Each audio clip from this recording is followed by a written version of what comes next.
గిరిజన నిరుపేద యానాదులు పడుతున్న సమస్యలపై నెల్లూరు జిల్లాలో పలు మండలాలలో మేము పర్యటించి వారికి Aadhaar card, ration card, health card, job కార్డులు లేని వారికి తీపిస్తూ అలాగే ప్రభుత్వ పథకాల గురించి వారికి స్పష్టంగా చెప్పడం, అదే విధంగా వారికి ప్రభుత్వ పథకాల గురించి కూడా అవగాహన లేని వాళ్ళకి అవగాహన కల్పించి వారికి అందజేయడం కూడా జరుగుతుంది. ఇదే విషయంలో ఈ విధంగా ఈ నెల్లూరు జిల్లాలో పలు మండలాలలో భూ కబ్జాలు, శ్మశాన కబ్జాలు, ఇళ్లు కబ్జాలు ఎక్కువ అవడం జరుగుతుంది. వీటి మీద ప్రశ్నించిన వారు, నిరుపేద యానాదులు ప్రశ్నించిన వారి మీద దాడులు చేయడం, ఈ విధంగా వాళ్ళు కులం పేరుతో తిట్టి మనోభావాలు దెబ్బతీయడం జరుగుతుంది.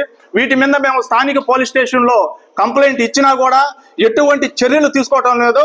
అలాగే స్థానిక పోలీస్ స్టేషన్ లో కంప్లైంట్లు చర్యలు తీసుకోవట్లేదని చెప్పి జిల్లా కలెక్టర్ గారి దగ్గర నుంచి, ఎస్పీ దగ్గర నుంచి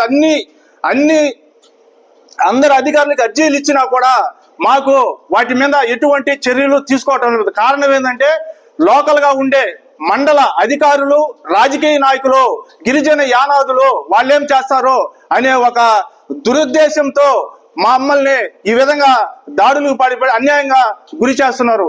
దయచేసి మేము కోరుకునేది ఏంటంటే మండల ఎస్ఐ గారికి దయచేసి నిరుపేద యానాదులు కంప్లైంట్ ఇచ్చిన తర్వాత త్వరితగతిన పూర్తి చేసి 24 గంటల్లో కూడా పూర్తి చేయలేని వల్ల 2-3 రోజులన్నా కూడా పూర్తి విచారణ జరిపి వాటి మీద చర్యలు తీసుకొని బాధితులకి న్యాయం జరిపేలా చూడాలి.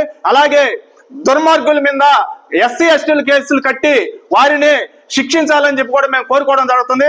కానీ మండల స్థానిక పోలీస్ స్టేషన్ లో మేము కంప్లైంట్ ఇచ్చిన తర్వాత కూడా 20 రోజులు అవుతున్నా కూడా ఒక కంప్లైంట్ కూడా పూర్తి చేయడం లేదు.